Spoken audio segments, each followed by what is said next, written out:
The New South Wales government is considering making masks mandatory for high school students as part of a COVID restriction level strategy. The plan's restrictions would range from learning remotely as level 4 to COVID normal as level 1. Rules could also differ for Greater Sydney and regional New South Wales. Government officials are debating the restrictions and whether it's practical to make masks compulsory for school students.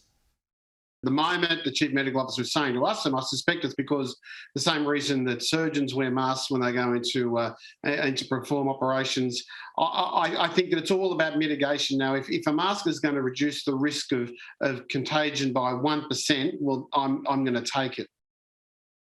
New South Wales Education Minister Sarah Mitchell. Minister, good to see you. Thanks for your time this morning. So is this going to be on in your view?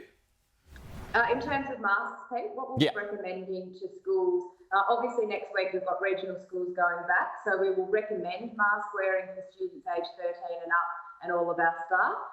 When Greater Sydney schools go back, it will obviously depend on the level of restriction that we need to put them on. Our level 3 setting does have wearing masks is mandatory for that age group, and it's all based on the health advice that we're getting from the experts. And teachers? And for teachers as well, yes. Teachers on all school sites and students aged 13 and up when they're in those indoor settings. We haven't had that in New South Wales before, but we know from health that that is one of the restrictions we may need to bring in order to get our kids back in the classroom in week 2. Okay, sorry, Minister, we just missed the start of what you were saying then. So is it going to become mandatory for students to wear masks? So if they're on the level 3 setting when they're back in the class, yes, it will be. And next week, if any students have to go to school in the learning from home period because they can't learn from home, it will be required for students aged 13 and up and all of our staff. That's based on the health advice. Okay, and what about those places that don't have any cases of community transmission? So these will be the rules for Greater Sydney. For regional New South Wales, when students are back next week, masks will be recommended. But Pete, at the moment in our regional communities, we're wearing masks indoors. That's one of the health orders that we've got at the moment in terms of the restrictions that we have. So I think communities are prepared for this. We'll be making sure schools have supplies of masks. We're in the process of shipping them out now. So we know that people will be sensible. They'll do the right thing. This is all about trying to stop the spread of COVID. And we know that these measures work, and that's why we'll follow the health advice. Okay. Restrictions are, of course, in play now for another week. School is due to go back next week and is going to go back next week with remote learning. Why not just delay the start of the term by another week? Yeah, look, we looked at a few different options. Obviously, in regional communities, as I said, those kids will be back face-to-face next week because we don't have the lockdown in the bush and we want, that continuity of learning. For metro areas, it's just very difficult, obviously, for families who might make plans to do things over school holidays. If schools were shut for another week and not able to have children of essential workers go, it's very difficult. Vacation care programs are really closely planned on the school terms already. But also, Pete, education's important, and even remote learning is better than no learning at all, and that's why we want to make sure we've got that next week. So do you believe that the extension, the Premier said yesterday it won't be extended beyond next Friday. Is there still a chance, in your view, that there will still be another extension because case numbers could still rise?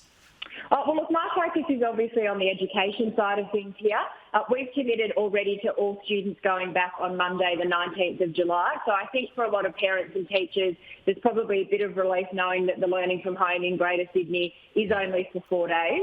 But, I think the Premier was really strong yesterday. We've got to do what we can to stop these cases going up. We've got to stop people moving around the city. And I think education is a big part of that. On any given day, we've got more than 1 million students moving around New South Wales. We've got our teachers, our parents. We are a big part of the community. And if we can keep people at home as much as we can for another week, I think that's the right decision that's been made. OK, well, there had been reports that there had been divisions within your own government as to whether these restrictions should have been extended or not. Which side of the argument were you on, or are you on? They're not easy decisions, Pete, and I can understand that colleagues have different views about it. Can I say, certainly as a parent, the decision to do learning from home for another week was a tough one, and it wasn't one that we made lightly. But ultimately, we've got to listen to our health experts. I think that they have done an exceptional exceptional job throughout the pandemic. They are telling us that this is the best thing to do. That's why we're doing it. And I think that our community gets frustrated. I understand that. It's challenging when you've got the lockdowns in place. It's hard for families. Very cognizant of that. But if we all do the right thing for another week, I think that's really important. And what about those regional areas that don't have any cases? I mean, from a business point of view, it's awfully bad news. Yeah, look, it's challenging. And like I said, we've got parts of the state, particularly outside Greater Sydney, and me being a regional MP, we have some restrictions in regional communities, but we have been able to keep a lot of our communities still open. And I think that's important, that we are looking at this in a tiered system. Last year when we had to do learning from home, it was everywhere across the state. This time we are being more concentrated in the areas where there's higher risk. And I think that's recognising that communities want us to make sensible decisions while taking on board the health advice as well, and that's what we've tried to do. Well, the Health Minister yesterday said that if these numbers don't drop in the next few days, then they may have to change, your government may have to change its policy where we move towards living with the virus. It's got a lot of health officials concerned. Do you agree with Brad Hazzard? Well, I think Brad made a good point yesterday in that, this is actually about people doing the right thing, and if they don't, and I think some of the things we're hearing over the last couple of days about the different parties and events that have happened during lockdown, it's really disappointing. And in some respects, that's why we are where we are now. And I know that the Crisis Cabinet Committee is working on a plan to really envisage what does next week look like, but beyond that, how do we work our way out of that, and what are the settings, particularly as we start to see more and more people vaccinated in New South Wales. And I think the community, wants as much certainty that we can give them, and that's understandable. But unfortunately, the nature of a pandemic is that it is uncertain, and we just have to do the best we can. But that kind of decision would involve letting the virus go.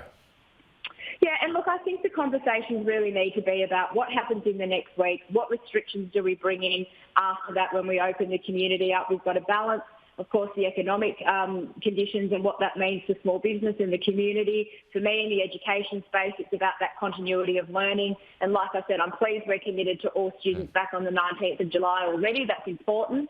But we've got to find a way out of this. We need more people to be vaccinated. We need the supplies of vaccines coming through as well. And that's all part of the picture that we've got to work on. OK, so at what point would you be happy with letting the virus go? Look, Pete, as I said, for me, it's really just about that focus on education and being back at schools. But that involves education. Yeah, look, absolutely. And like I said, we have to make sure that we've got the right advice coming from health, that we weigh up all of those different factors, as I said, the education, the economic impact, and the health advice. And I know that is happening daily. Colleagues are meeting and talking about where to next. And we'll continue to do that. I think the government's done a good job through the pandemic. I understand this is hard for people. We've been living with this virus now for well over a year, and at times it's very frustrating. But it's just about trying to make those best decisions, and ultimately those things will happen over the course of the next few days, I'm sure. OK, New South Wales Education Minister Sarah Mitchell, thanks for your time. We'll talk to you soon. Thank you.